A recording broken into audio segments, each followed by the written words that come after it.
Here's what's coming up on episode 59 of the Big Séance podcast. Troy Taylor.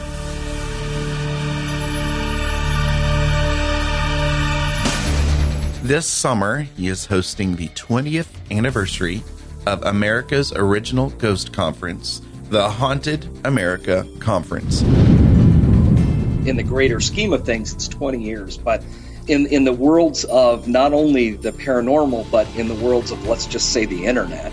Right. This is a completely different lifetime. When I started in 93, a buddy of mine said, gosh, there's so many ghost stories around here. Maybe you should think about doing something about that. Maybe you should write them down or something. And we sold 50,000 copies. And it was just like, what in the world? I mean, who would have thought? And so my buddy, who had suggested the book in the first place, said, hey, maybe you should rent a van and take people around to some of these places. Now, keep in mind, there weren't any ghost tours either. In the day leading up to the conference, I was literally on the telephone with radio stations all over the country from about 6 a.m. to about 10 o'clock that night. I just find that when you're looking for actual evidence of a place being haunted, it seems like you can find out more using the history of it than you can using any kind of electronic stuff.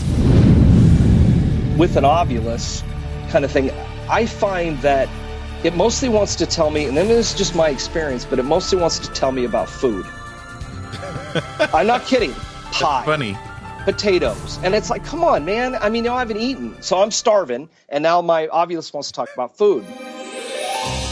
Welcome to the Big Séance podcast. I'm Patrick Keller of BigSeance.com, and this is a place for an open discussion on all things paranormal, but specifically topics like ghosts and hauntings, paranormal research, spirit communication, psychics and mediums, and life after death. So basically, anything that pops up in my paranormal world. The candles are already lit, so you might as well come on in and join the séance. This summer, I will be attending the Haunted America Conference in Alton, Illinois. It's over the weekend of June 24th. I had planned to go last year, but ended up going on my trip through the South and New Orleans with my mother. If you're a regular listener, you'll remember me chronicling all the fun from that trip, including several cemetery visits, the Myrtles Plantation, and Natchez, Mississippi. That was a great vacation, but there's nothing stopping me from getting to this conference this summer because it sounds like it's going to be the best one yet. The person who puts the whole show together is someone very well known in the Paranerd community, and so I've had him in mind for an interview for a long time. But now is the perfect time to talk to Troy Taylor, because I want to find out what's in store for us this summer. A little later, we have a brand new audio issue of Spectral Edition and some listener feedback. Let's get started, shall we? There are plenty of seats here in the parlor. And here, I made some hot tea and coffee for us.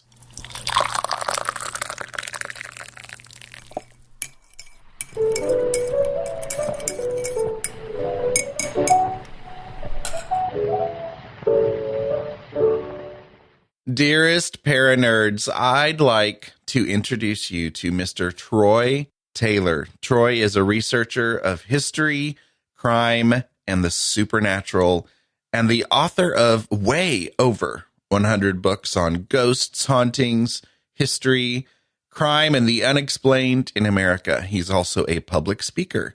In 1993, he founded Whitechapel Press, which is actually something that I forgot until I read the bio, a publishing company for books about the supernatural. And you've probably visited his website, prairieghosts.com. But the reason he is here with us today is because this summer he is hosting the 20th anniversary of America's original ghost conference, the Haunted America Conference, which he is the founder and owner of.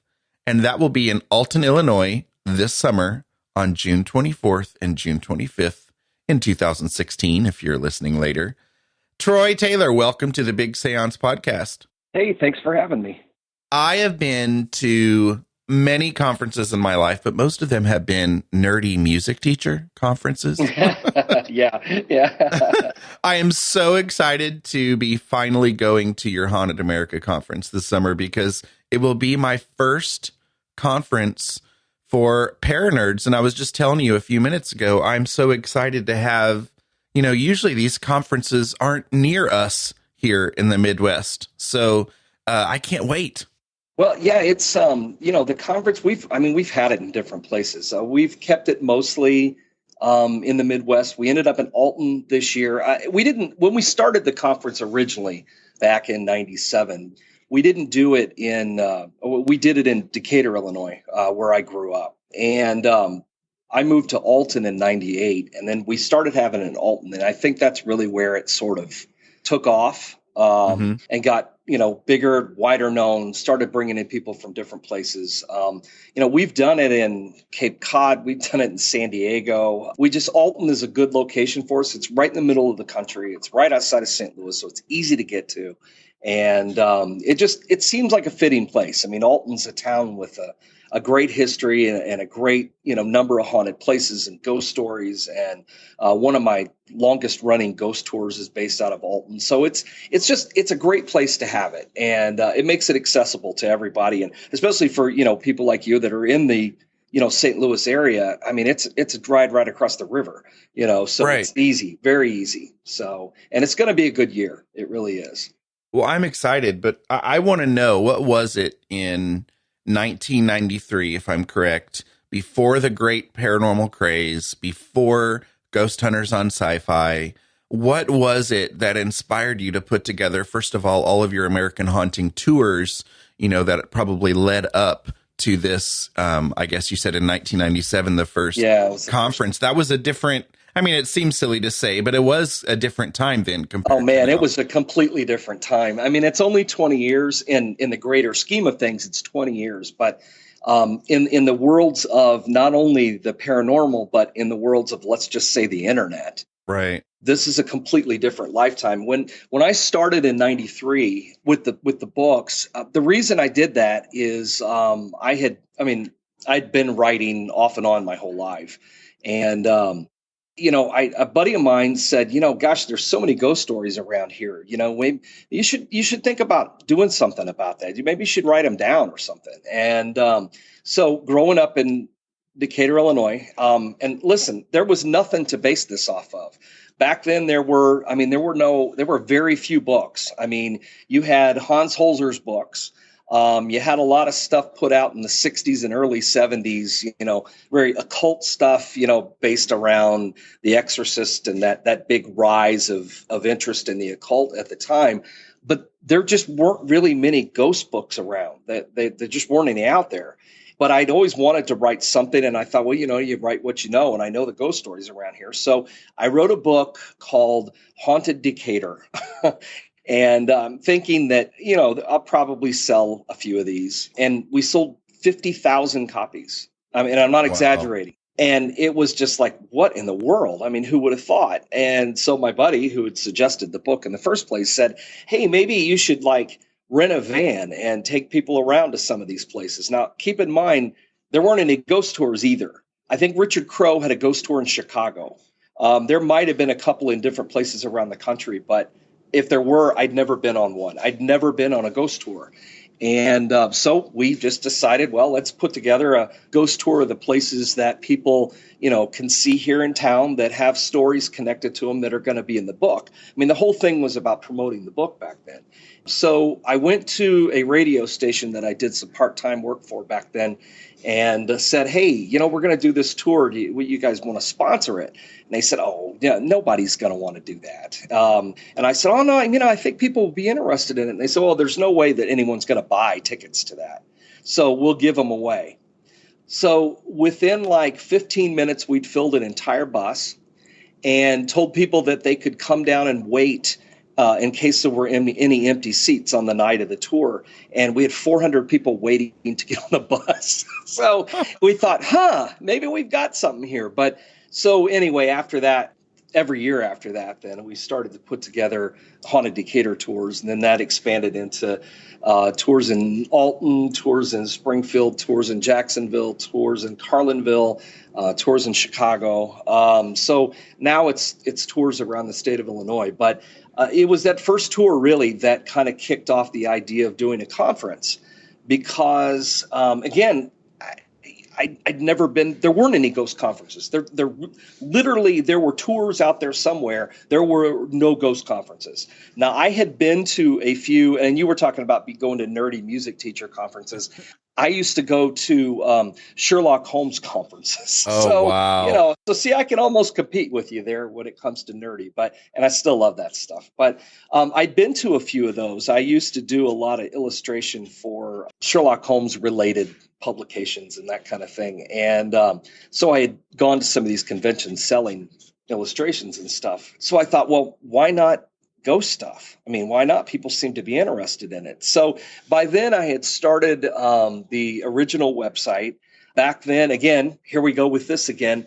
There was, when I started the Ghosts of the Prairie, now American Hauntings website, there were probably 10 ghost sites on the internet.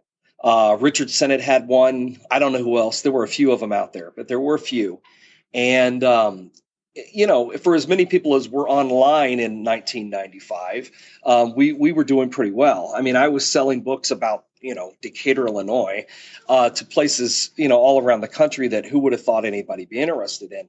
So we put together this idea of a conference, and a guy who worked at the local newspaper thought the whole thing was so ridiculous. And again, I should be really grateful for the fact that, you know, no one in Decatur likes me, kind of thing, apparently, because no one has any faith in any idea I come up with. But he thought the whole thing sounded so ridiculous. He sent it out on the AP wire, which was the best thing and the worst thing that could have happened, because in the day leading up to the conference, I was literally on the telephone with radio stations all over the country from about 6 a.m. to about 10 o'clock that night, the whole day. Call after call after call after call, and made it a little hard to get ready for the conference. But people just thought the whole thing just sounded crazy. And at the time it did, because there wasn't anything, you know, there wasn't anything like it. Mm-hmm. So we had a lot of fun the first year. We had, I forget the name of that show. It was like Inside Edition. It was something like that. It wasn't a paranormal show because, again, there weren't any except for sightings at the time, unsolved mysteries. Mm-hmm. But it was just one of those, you know, tabloid news shows showed up and did a piece on the conference, about the conference. And of course, made us all look crazy, mm-hmm. walking around looking like the Ghostbusters kind of thing. And I'm sure that theme song was played in there somewhere. Uh-huh. So. But yeah, so it just sort of grew from there. I mean, we kept doing it, and people kept coming back, and, you know, we've had a lot of different speakers, and, you know, and the difference between the conference is I'd been to some convention type things and have since, but it's not a convention. It's not just people set up at tables in a big room that you just walk through. It's a conference, so it's speaker based. So, you know, we have 7-8 speakers, and then we'll have a vendor room, but it's really based on getting people to sitting down in front of the speakers. So you have to be sort of picky on who you have as speakers, because they have to be able to say something. And I found that a few times I've had a few speakers that I had invited there more because of their notoriety than because of any intelligence, can I use that word, that they might have. And then that turned out to be not good. So we try to really, you know, keep it with people who really have something to offer and something to present. So, and this year turned into kind of a greatest hits kind of conference. We kind of asked people, who do you want to have back for our anniversary year? And so we tried to kind of gather everybody to come back. So yeah, it's going to be a fun year. That I have no doubt about. I do feel like I picked a good one, probably. Yeah, I think so. I think this is going to be, well, I mean, I will tell you, attendance-wise, this will be the biggest one we've ever had. And that's not going to be a bad thing, because we've got a great space for it and all. It's going to be fun. And you and I were talking just a little bit before we went on the air about, you know, all the radio shows. And kind of like, you know, all the things that came up, and it kind of got bad there for a while. And then it seems like only the really good stuff is left. this year I've got Scott and Doug from Ghostly Talk Radio, and they're really the guys that started this with all the radio stuff. They were the first, as far as I know, one of the very first ghost-related internet radio shows, and they sort of retired back when things started to get really weird. They weren't still around as kind of the last guys standing. They kind of let things go, but I've remained friends with those guys, and I got them to come back this year and do sort of a reunion. They're also going to host the panel discussion that we have with the speakers on Friday night. So it's a really good year to come with that and all the speakers we have, and of course the Planet Weird Traveling Museum, which is going to be, I think, really super cool. I'm really glad that they're doing that, and we're setting that up. People can come see it for free. It's all just part of the conference, so it's going to be a neat year.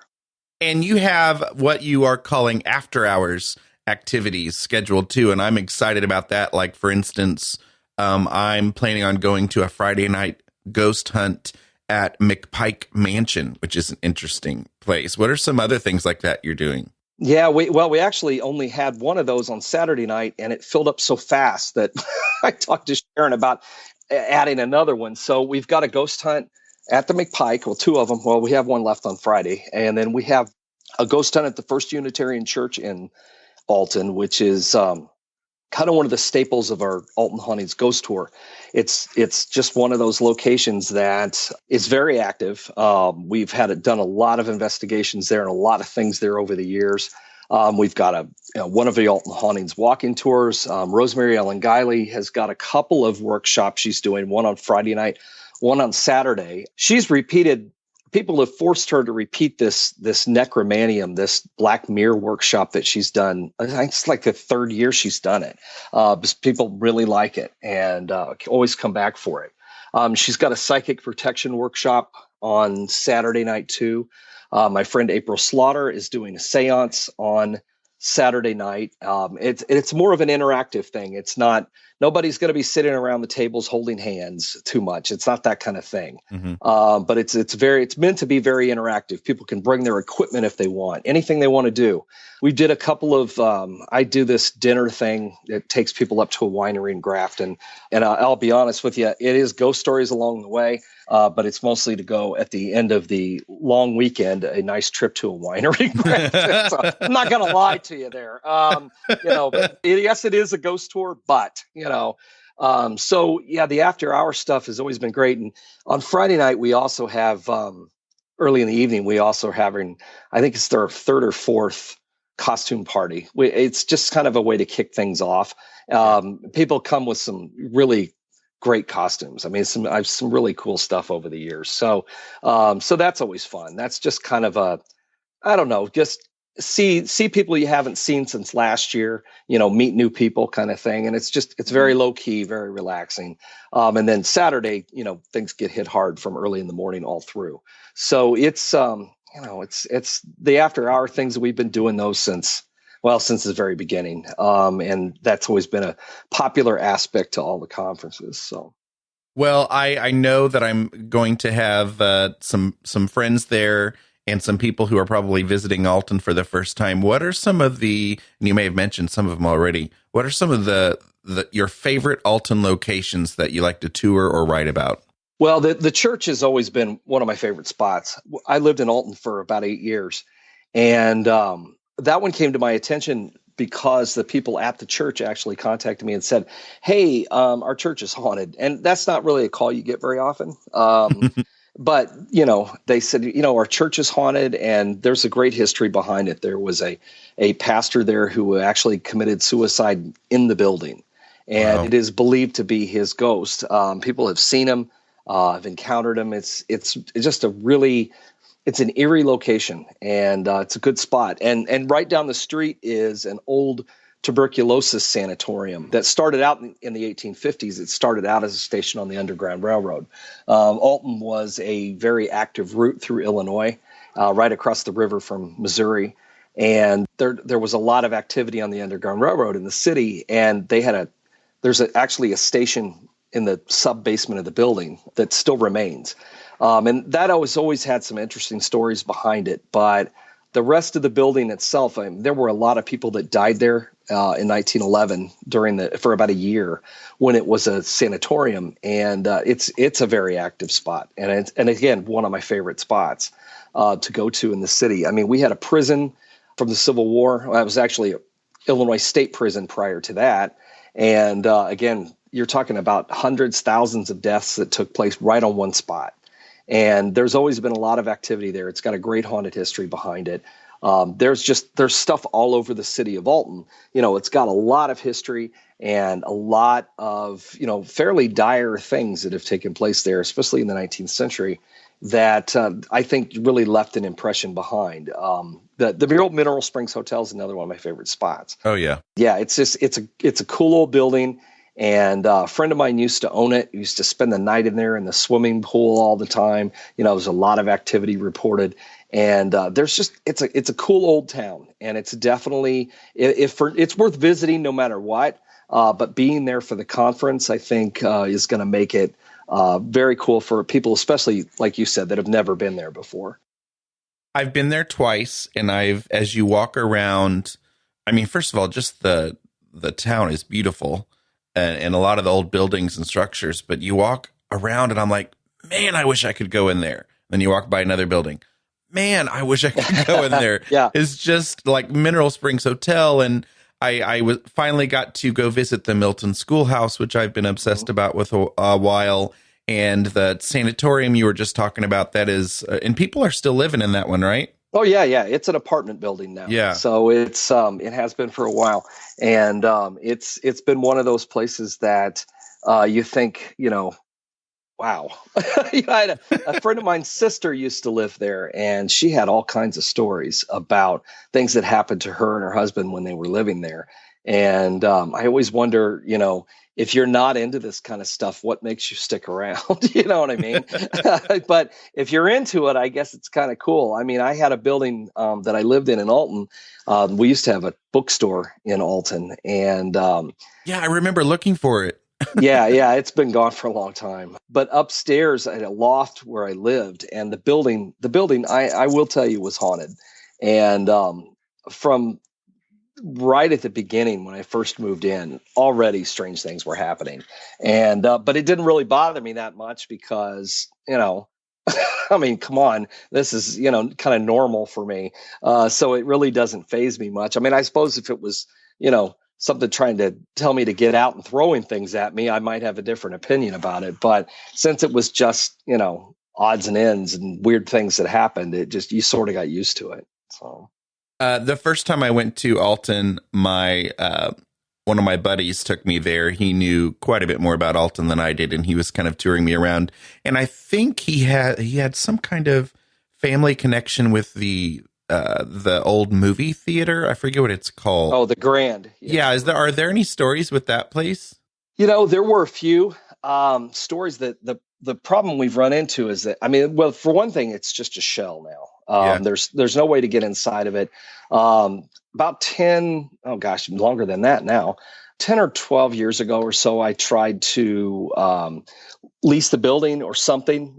I used to be in the movie theater business for a short amount of time, but a buddy of mine still is, and he was really interested in renting it. Nobody would respond to any kind of queries on it at all. They just don't want anything. It just sits, it just sits. But there were some stories about it. Everything was kind of later because they used to use it as a haunted house, like an attraction haunted house. And most of the stories that I had came from that time period where people were working in there setting up for the attraction, and things would move around, people were seeing things, there were voices, and theaters are funny places because it seems like the old adage is every good theater has a ghost. And I find that there are very few theaters that don't have some kind of ghost story attached to them or something weird, and this was the same kind of stuff, kind of what you hear at other places. I couldn't find anything in its history to suggest that there was any, dire event that took place that would have caused the place to become haunted. It just seemed like, activity over the years had kind of left an impression behind, kind of thing. But I wish I could tell you there was a great ghost story behind it, but unfortunately there really isn't. So. Well, it's a cool looking building. It is. It really is. It really is. So I know, I hear tickets are still for sale for the conference. Are there, Tell people where they can go and kind of the best, quickest way to get information about it or plan a trip. Oh, sure. Well, the easiest thing, the best thing to do is just go right to the conference website. It's AmericanSpookShows.com. That's the conference website. And there's a great big banner that said tickets on sale now, right on the homepage. Click on it. That's all you got to do. But there's all the information about the conference is there, a lot more detail as far as the history of it, what's going on, what we're offering this year. There's a whole page for nothing but speakers. There's a page for after-hour events. The schedule is all there. So that's the easiest place to find what you need. So that's where I would send anybody. And do you have any other projects or events coming up that you want to give us a heads up on? Sure. Well, I mean, we've always got stuff going on. If you go to the AmericanHauntings.net site or my author page on Facebook, it's just Troy Taylor, you can find, we've always got ghost hunts coming up. We've got our tours kick off this month, now that it's April. Tours are going to kick off everywhere. Chicago runs all year round, but the others all start off in April. So we've got some of those coming up. I've got one of those dinner tours coming up on the 16th of April. I've still got a few spots left for that one that goes from Alton to Grafton for the winery and the dinner and all that and the ghost stories all on the way. That's coming up. So we've got that. I've got a new book coming out on the 15th called One Night at the Biograph. So if you're interested in John Dillinger, bank robbers from the 1930s, and some of the unexplained stories that took place after Dillinger's death, then that's my 118th book. So wow, for you. Well, it's my day job, and I can't stop. So it's a matter of, so I might as well keep putting it out there because I'm going to keep writing it anyway. So if somebody buys them, bonus, There you go. It's a passion. Yeah, exactly. Well, before we let you go, 2 really nerdy questions. Sure. Do you have a favorite form of spirit communication or a favorite tool that, is used a lot in tours or investigations, things like that? That's a good question. I have a lot of interest in a lot of the history of it. But as far as like current tools go, we picked up, it was maybe 2 years ago, an Ovilus device. And that's been interesting. I'm honestly not totally sold on all of it. That should have been my first question, actually. Yeah, mostly, when it comes to a lot of the, the equipment stuff, I keep looking at it and I go, okay, we've spent 20 years messing with this stuff. And what have we proven with the equipment? Not a whole hell of a lot. It doesn't seem like that, I'm not saying don't use it. I just find that when you're looking for actual evidence of a place being haunted, it seems like you can find out more using the history of it than you can using any kind of electronic stuff. That's kind of my take on it, and maybe that's because it's more of my specialty. But if I've got someone, let's just say, for instance, I know you asked me a short question. It's getting long. I'm sorry. Hey, we can take as much time on nerdiness as you want. Well, my thought is that let's say you've got a house that's haunted or is alleged to be haunted. And you've got someone who lives there who tells you, well, this is the experience that I've had here. And there, I see this ghost standing in the corner and he is bald and he wears glasses. And I don't know who he is, but he's just always there, doesn't go away. So you start researching the history of the house and you find other people who have also lived in the house. And you speak to those people and they say, the weirdest thing, I'd wake up in the middle of the night, standing right over there in the corner, there was this bald man wearing glasses. Now, somebody else you talk to tells you the same thing. Now you've got 3 different people or even 2 different people who don't know each other, who've never met, who've never compared stories, but yet they're telling the exact same story. Now, that's pretty reliable evidence that there's something paranormal or supernatural going on in that house. Now, let's say that you wander around the house for half an hour with an EMF meter that responds to, every faulty outlet and microwave oven in the house. And you walk around and you think, oh, wow, this corner seems to have some kind of activity in it. Okay. And, well, I don't know. That's just all I've got for you.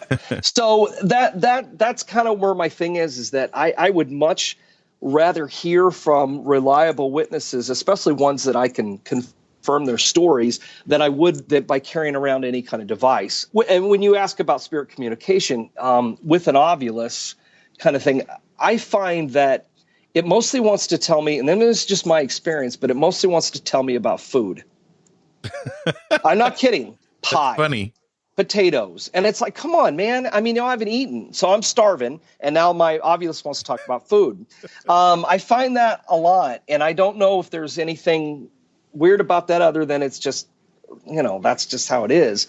So I'm not saying that these things don't work. I just don't. I find myself having a hard time putting a lot of great credibility with those things. On the other hand, and while I don't go around seeking out psychics either, mostly because I've had, a lot of bad experiences with that too.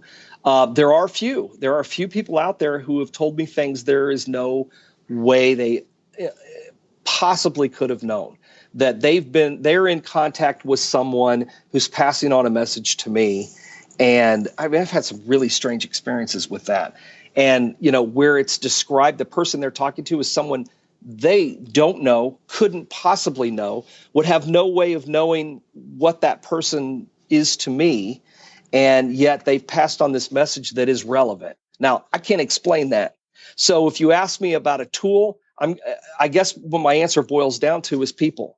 Those are my tools, whether it's myself or whether it's reliable witnesses or somebody who really has something genuine that they have a gift that they can use to contact the other side. So there's my tool. So how was that, like a 10-minute answer to that question? No, let me tell you, I really resonate with everything that you just said. I did paranormal investigation for a couple of years, not super hot and heavy, but I am very interested in the tools, and the Ovulus is not one that I have yet, but I've wanted. But I also have a skepticism about them as well. And I think in the last 10 years, there have been so many that have come out really quickly that you need to have, some skepticism about them. Yeah, I think so too. It was different when we started and we were trying to adapt tools to work for the field. Mm-hmm. Now when I see things that are, this is to contact ghosts with, really? How do you know that for sure? Yeah. I think that's where a lot of my skepticism comes into. It's built specifically to talk to ghosts. How did you know how to do that? You know what I mean? None of the rest of us do. This is what this field been going on about, 180 years now. Nobody's really figured it out quite yet. But this guy who built this one device has.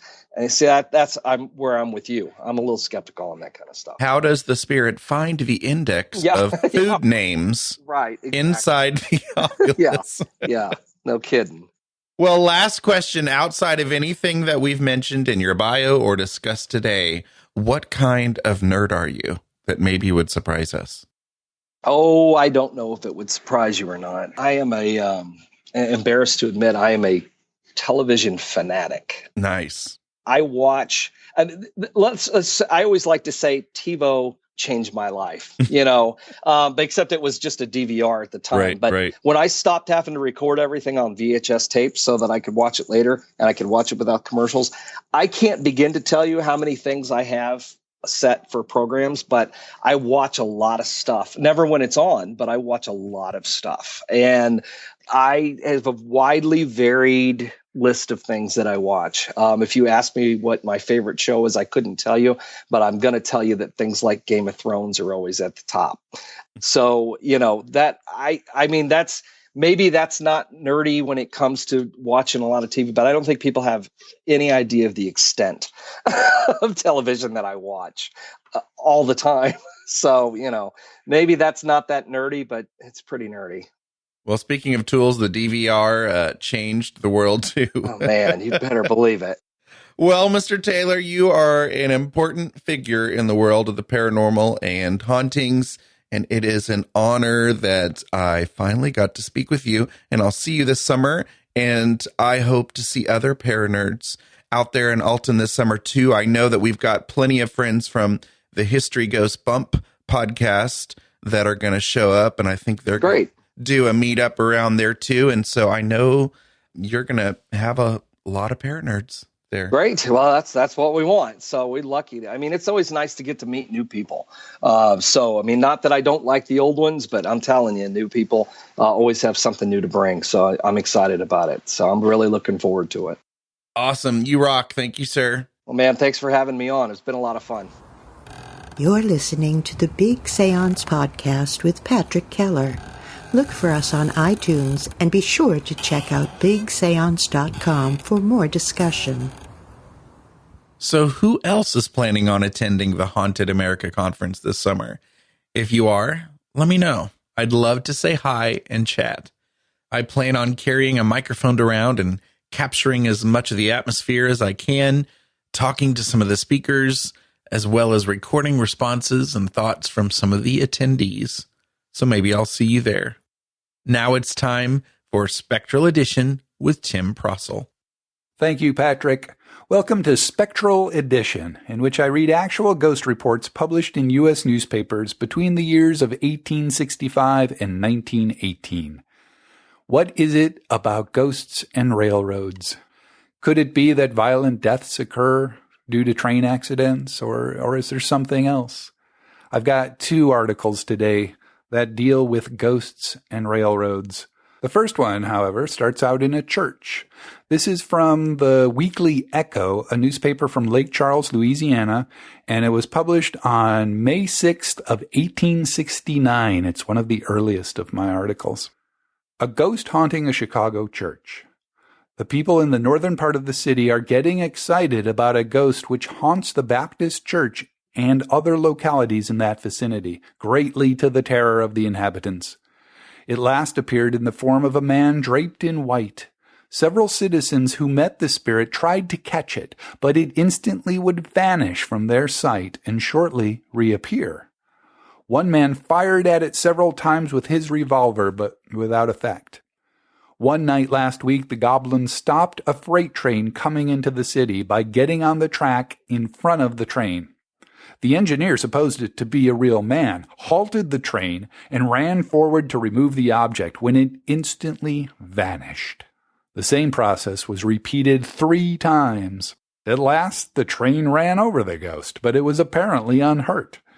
Such are the reports from numerous residents of that neighborhood, and from men on that particular train. The affair is creating considerable excitement. This is attributed to the Courier-Journal Special. The next article comes from the Washington Times, Washington, D.C., that is, and it's much later. It's from January 19th of 1907. The headline reads, New Jersey Ghost Proof Against Murderous Cars. Phantom is run down twice by trolley, declare truth-tellers, quietly strolls after each engagement. New York, January 19th. This tale is solemnly sworn to by motorman Howard Hoffman and conductor John Shaw of the Bloomfield Avenue trolley line, who took their car out of Caldwell, New Jersey for the last trip of the night toward Newark at 12:20 o'clock yesterday morning. There was one passenger, an employee of the Fairfield Dairy Company, bound for Montclair. Hoffman rang his gong at the approach to Pompton Turnpike. The headlight illuminated the road, which was deserted. Hoffman peered back over his shoulder, and when he looked forward again, he saw a man with bowed head and hands in his pockets plodding along not 50 feet in front of his car. He slammed on the brakes, but the car ran over the man. Hoffman and Shaw and the passenger got off, but they did not find the mangled body they expected. "It was all your imagination," said Shaw. "There he is now. Is that my imagination, or is that a man?" cried Hoffman, pointing down the tracks ahead of the car. They looked and saw the man Hoffman had seen, hands in pockets, his head bent and plodding slowly along. They ran after him. The figure swung ahead at the same distance with no apparent effort of eluding them. The 3 men ran 100 yards beyond an electric light, and the figure suddenly disappeared. They stared at each other foolishly. "I am all goose-flesh," said Shaw. "I swear I saw a man." The other 2 vowed it as solemnly. They turned around again, and they saw the man again. He was walking toward them in the middle of the track. The 3 white-faced men stood still on the front platform of the car, speechless. As the man passed under the electric light, all sought a view of his face, but they could not distinguish his features. The man continued at his plodding pace, walking to the dashboard of the car, and suddenly disappeared. You've been listening to Spectral Edition. I'm Tim Prasil, and I have more than 200 of these articles. I post another one each Wednesday on my new website, The Merry Ghost Hunter, MERRY Ghost Hunter. I hope you stop by. Thanks for joining us for the Big Séance podcast.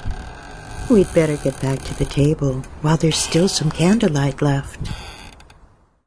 Before I leave you today, I wanted to thank Makova for the iTunes review in the U.S. iTunes store. She titled it, Just Keeps Getting Better.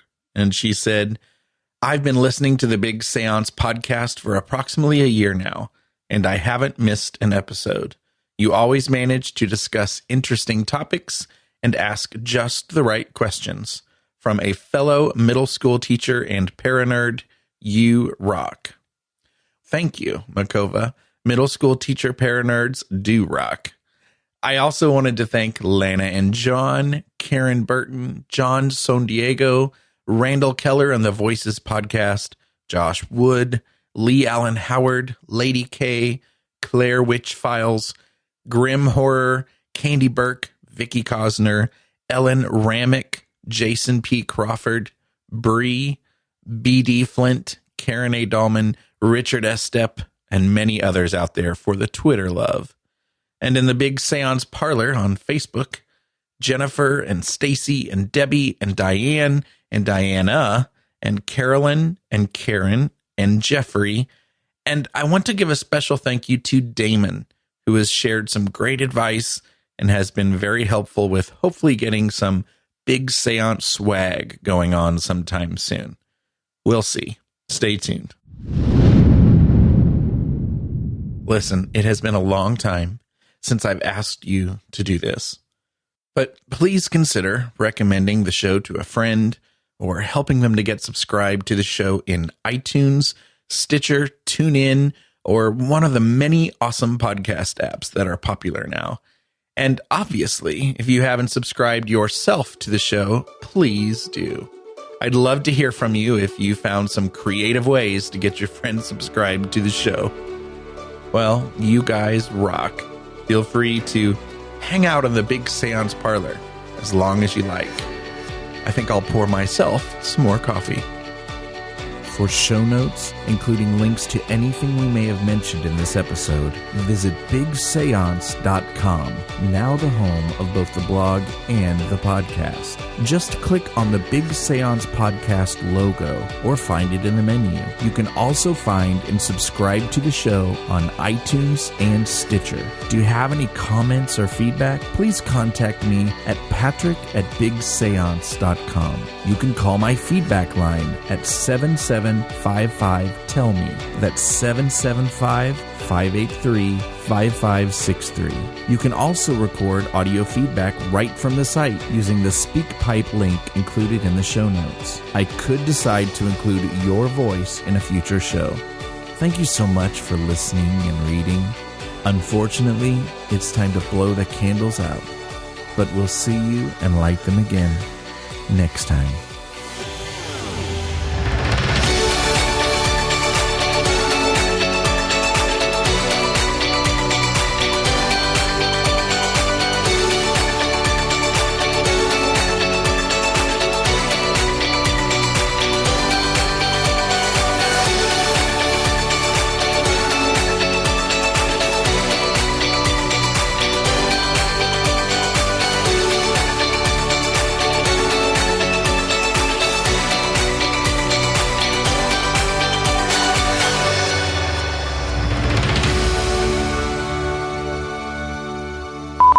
To get subscribed to the show in iTunes, Stitcher, TuneIn, or one of the many awesome podcasts. That's gross. Psst. If you made it this far, tweet me at Big Séance and include Troy Taylor at Troy Taylor 13 with the hashtag Haunted America. That's hashtag Haunted America. Thanks, Paranerds.